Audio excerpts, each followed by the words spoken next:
Dan bisa untuk mengupas lebih jauh mengenai apa sebenarnya penyebab kasus perundungan terhadap siswa yang marak terjadi, kita sudah terhubung dengan pengamat pendidikan dari Universitas Paramadina, Bapak Toto Amin. Ya, selamat pagi Pak Toto. Belakang ini kita melihat ya Pak ya, banyak sekali kasus bullying. Ini kita langsung saja Pak, bahwa kalau kita lihat ini sudah darurat bullying di Indonesia. Ini bukan fenomena lagi begitu ya Pak Toto ya. Kalau dari sisi Anda sendiri, sebenarnya apa sih Pak yang terjadi ini bahkan di lingkungan sekolah dan terjadi pada anak-anak?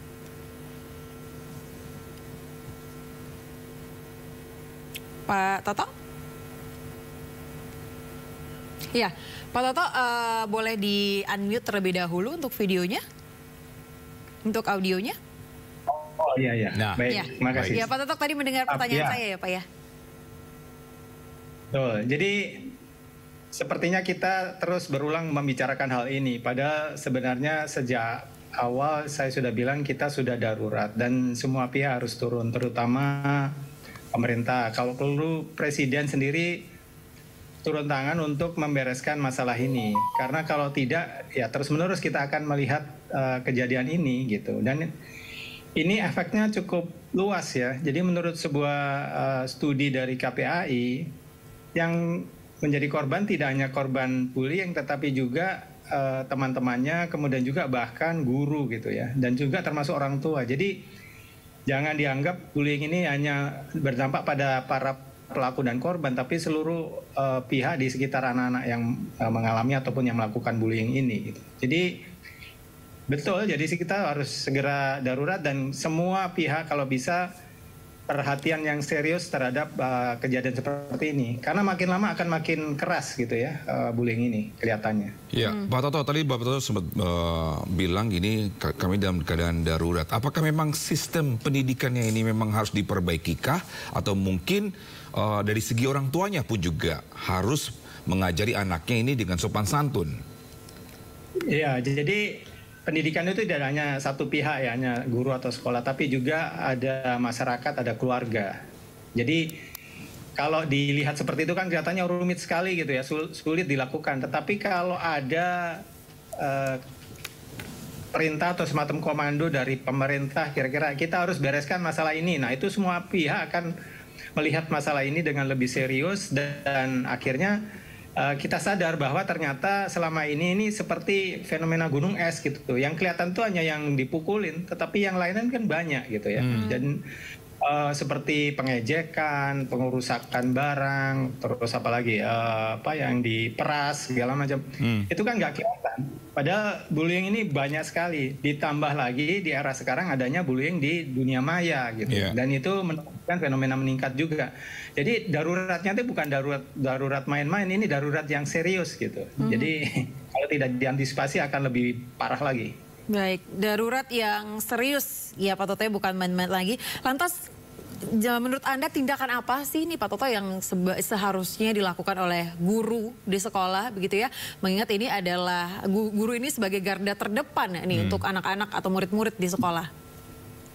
Jadi langkah yang dilakukan dua hal sekaligus, yaitu yang kuratif, memecahkan masalah yang sudah terjadi atau sedang terjadi, dan preventif yang mengantisipasi untuk yang tidak terjadi. Untuk yang kuratif yang menyelesaikan masalah yang ada, ini segera dibuat semacam hotline untuk tim khusus di setiap sekolah, setiap unit, untuk menyiapkan tim khusus untuk menghadapi bullying gitu ya. Dan tim ini semuanya berkaitan dengan pihak-pihak lain seperti puskesmas, polres, polsek gitu ya. Jadi polisi, sehingga ketika terjadi itu segera diantisipasi, dibereskan, dan termasuk para psikolog juga terlibat gitu. Nah, yang preventif adalah disiapkan juga pertemuan dengan orang tua untuk segera langkah-langkah apa yang harus dilakukan untuk membina anak supaya tidak menjadi pelaku ataupun korban bullying gitu ya. Nah itu bisa dibantu dengan Kemdikbud dan Kemenak yang memang juga membawai beberapa sekolah madrasah gitu. Jadi ini harus langkah yang benar-benar serius. Kalau perlu ada SKB ya, surat keputusan bersama, perlu kan lakukan SKB sekarang ini gitu. Jadi ada semua pihak, Kemenak, Kemendikbud, semua yang mengurusi sekolah itu terlibat. Jadi sekolah yang mengalami bullying tidak hanya sekolah-sekolah umum, tapi kan sekolah madrasah juga. Jadi artinya banyak kementerian yang terlibat di sini, dan itu kalau jarang-jarang perlu SKB, ini juga perlu SKB untuk bullying, saya kira gitu. Ya, Pak Toto, ini kan kalau sebenarnya kita pengawasan di dalam sekolah bullying ini kan bisa mungkin kita lihat dari segi CCTV atau enggak mungkin tadi sempat gurunya mungkin bisa berkeliling ketika mereka mungkin jam istirahat. Tapi kalau sebenarnya di luar jam sekolah, mungkin ini terjadi kan mungkin setelah pulang sekolah, ini terjadi mungkin perkelahian atau bullying. Ini bagaimana untuk ini ya menyikapinya? Ini yang saya pernah alami ketika menjadi anggota komite sekolah di sebuah SMA negeri ya. Jadi ketika anak keluar itu kalau bisa guru itu menyebar di sekitar sekolah gitu sampai kira-kira mungkin 1 kilo atau 2 kilo gitu. Jadi ada guru-guru yang mengawal atau mengawasi perilaku anak-anak. Jalur mana yang biasa mereka lalui lah, ada guru-guru di situ gitu loh. Jadi itu yang saya sebut tadi akan mencegah gitu terjadinya bullying, karena anak-anak akan setelah lebih dari 1 kilo atau 2 kilo kan biasanya mereka sudah naik ke angka ranum. Nah kalau sudah di luar itu memang di luar jangkauan kita, tetapi diharapkan juga ada masyarakat yang juga aktif mengawasi anak-anak ini gitu ya. Dan seringkali kan ada masyarakat yang mencegah terjadinya tawuran. Nah itu bagus, artinya masyarakat juga sudah lebih aware. Nah kesadaran masyarakat ini kan tidak lewat sekolah lagi gitu, sudah di luar jangkauan. Nah itu diperlukan pimpinan kepala-kepala daerah dan sampai ke pimpinan presiden atau menteri untuk menyadarkan pada masyarakat kalau terjadi apa-apa dengan anak-anak, harap peduli, kalau bisa mencegah dan mencari cara untuk supaya jangan terjadi kekerasan di anak-anak. Itu saya kira itu. Jadi melibatkan banyak pihak kan jadinya. Ya, apakah mungkin caranya mungkin juga mencegahnya orang tua harus menjemput anaknya di luar gerbangnya. Jadi memang ini proses untuk memantau anaknya memang sampai rumah dengan selamat atau lingkungan juga sehat. Bisa.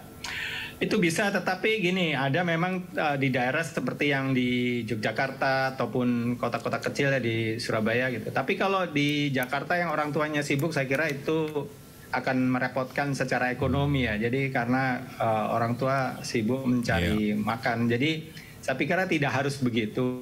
Tetapi orang tua guru sebagai wakil orang tua bisa ikut mengawasi mereka sebenarnya. Jadi dan banyak pihak yang bisa ikut mengawasi.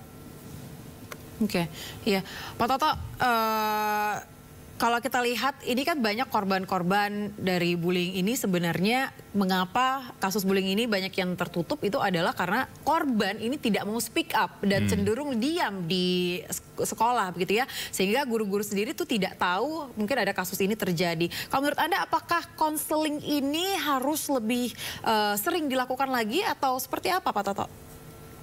Ya, pelayanannya harus diperluas ya. Jadi selama ini kan konseling terbatas ya waktunya, jamnya, dan kira-kira cakupannya di sekolah itu. Jadi saya kira mungkin ada ide misalnya ada peer counseling. Jadi konseling oleh guru tetapi ada konseling untuk para calon konselor tapi di kalangan anak-anak. Jadi peer to peer counseling. Jadi ada anak-anak yang jadi konselor gitu. Jadi mewakili guru konseling. Ya, ini bagus juga gitu. Kalau misalnya di setiap kelas ada konselor murid gitu ya, siswa konselor gitu. Nah, jadi anak-anak bisa curhat sama si konselor yang ada di setiap kelas perwakilan gitu. Jadi kemudian yang perwakilan di setiap kelas itu bisa setiap minggu dibimbing oleh atau dibina oleh konselor sekolah gitu. Jadi banyak cara untuk mengatasi itu sebenarnya. Jadi anak-anak juga kan menganggap para guru ini kan sebenarnya orang tuanya juga. Jadi hendaknya juga bisa menjadi teladan dan juga bisa menjadi tempat untuk anak-anak mencurahkan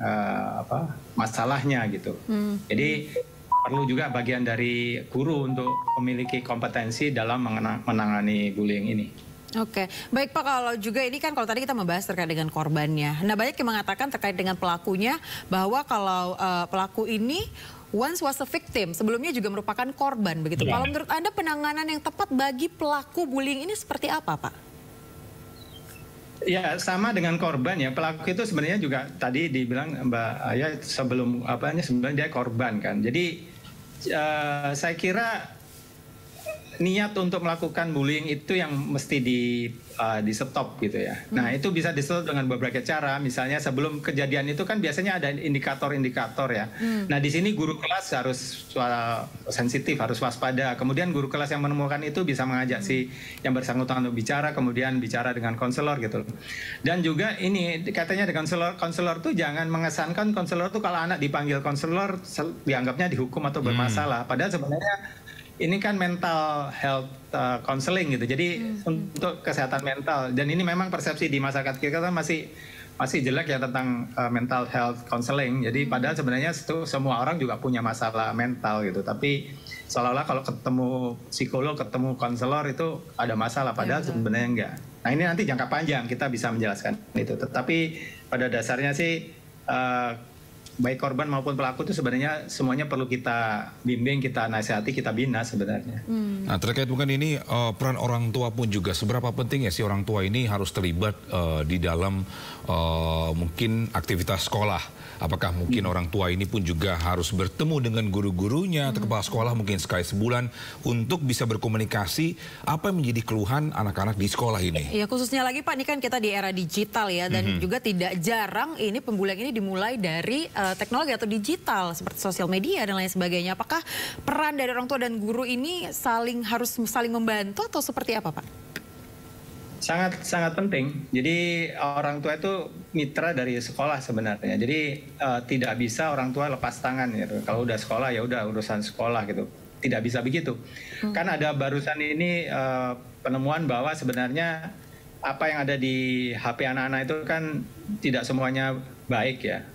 Nah, ini sebenarnya yang bisa intervensi sebenarnya orang tua kan. Kalau guru mengecek HP anak kan kayaknya terlalu intrusif gitu. Tetapi kalau misalnya orang tua kan ya dia yang belikan HP, yang bayar pulsanya gitu ya, pasti punya hak untuk ngecek. Nah, jarang orang tua yang ngecek HP anak-anaknya gitu. Dan lebih jauh lagi jarang orang tua yang menanyakan pada anak gimana di sekolah, gimana temennya. Kan mungkin karena menganggap tidak ada masalah ya sudah gitu, dia nggak pernah ditanya, nggak pernah anak yang diajak diskusi.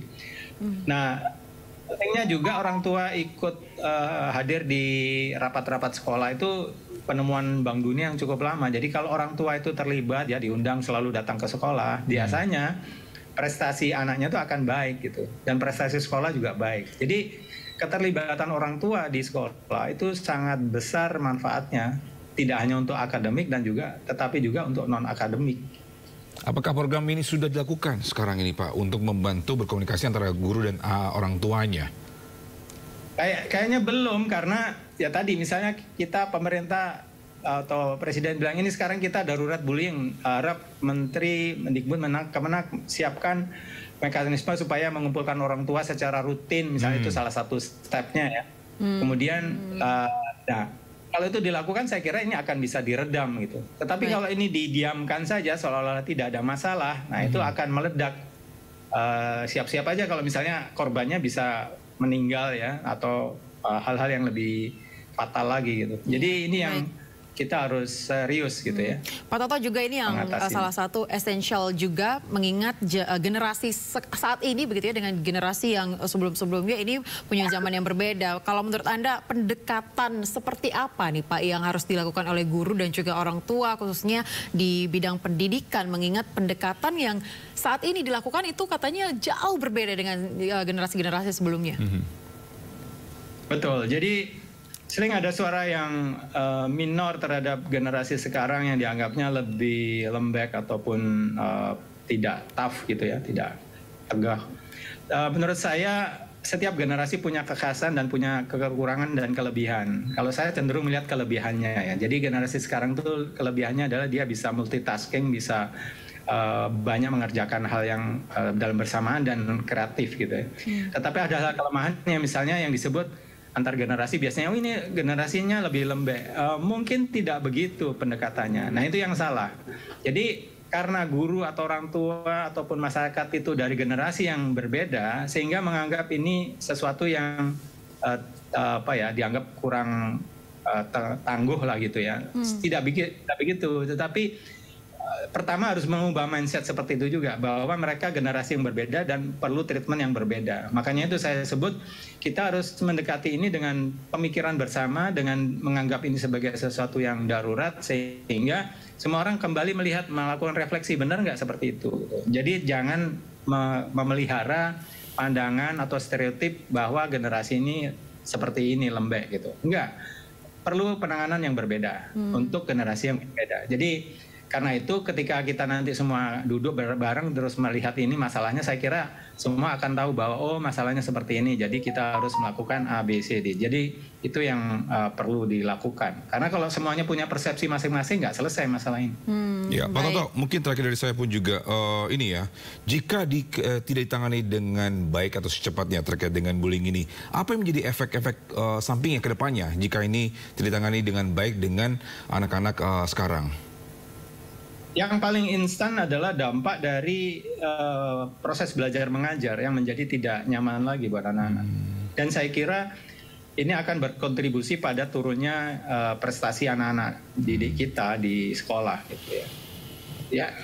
Ini dampak langsung dari kondisi yang lingkungan sekolah yang tidak nyaman, gitu ya. Meskipun pemerintah selalu berteriak, oh ini kita bikin sekolah yang nyaman, ramah anak, segala macam, tetapi fakta yang di lapangan tidak dibereskan gitu. Dan persoalan seperti ini kira-kira kalau satu anak melakukan itu dibiarkan, nanti anak yang lain juga akan melakukan, oh ya dia nggak apa-apa kok, saya juga lakukan. Jadi ini tidak ada unsur pendidikan dari terjadinya kasus-kasus seperti ini. Kalau ingin itu menjadi kasus unsur pendidikan, kasus pendidikan, ya seharusnya ini menjadi pelajaran buat semua pihak untuk tidak melakukannya dan tidak mengulanginya. Jadi ya itu yang harus kita serius melakukannya. Baik, Pak Toto, berarti ini menjadi PR kita bersama ya untuk menghadapi dan juga mengatasi darurat bullying di Indonesia, khususnya pada anak-anak. Pak Toto, terima kasih atas waktunya. Pak Toto Amin selaku pengamat pendidikan dari Universitas Paramadina. Sehat selalu Pak. Selamat beraktivitas kembali. Sama-sama.